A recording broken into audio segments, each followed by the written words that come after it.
বাহরাইনের তীব্র গরমে গাড়ির ভেতরের পারফিউম, ডিওড্রেন্ট সহ দাহ্য পণ্য বা কাঁচের বোতল রেখে না যাওয়ার জন্য চালক এবং যাত্রীদের সতর্ক করেছে দেশটির স্বরাষ্ট্র মন্ত্রণালয়। কর্মকর্তারা বিশেষভাবে সতর্ক করেছেন কাঁচের পারফিউমের বোতল নিয়ে।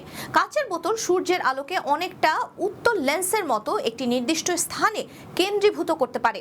এতে ওই স্থানে প্রচণ্ড তাপ তৈরি হয়ে আশেপাশে থাকা দাহ্য বস্তুতে আগুন ধরে যাওয়ার ঝুঁকি তৈরি হয়।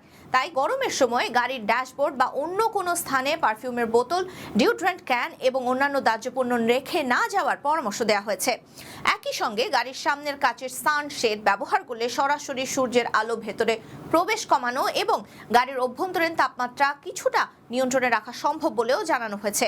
কর্মকর্তারা জানিয়েছেন, গ্রীষ্মকালে বাইরের তাপমাত্রা 35 ডিগ্রি সেলসিয়াস থাকলেও সরাসরি রোদে পার্ক করা গাড়ির ভেতরের তাপমাত্রা মাত্র 15 থেকে 30 মিনিটের মধ্যে আরও প্রায় 15 ডিগ্রি বেড়ে 50 ডিগ্রিতে পৌঁছতে পারে। গাড়ি 30 মিনিট থেকে 1 ঘন্টা পর্যন্ত রোদে থাকলে ভেতরের তাপমাত্রা আরও প্রায় 20 ডিগ্রি বেড়ে 70 ডিগ্রি সেলসিয়াস পর্যন্ত উঠতে পারে। আর বাহরাইনের গ্রীষ্মে বাইরের তাপমাত্রা যখন 40 থেকে 45 ডিগ্রি সেলসিয়াসে পৌঁছে, তখন গাড়ির ভেতরের তাপমাত্রা আরও ভয়াবহ পর্যায়ে চলে যেতে পারে।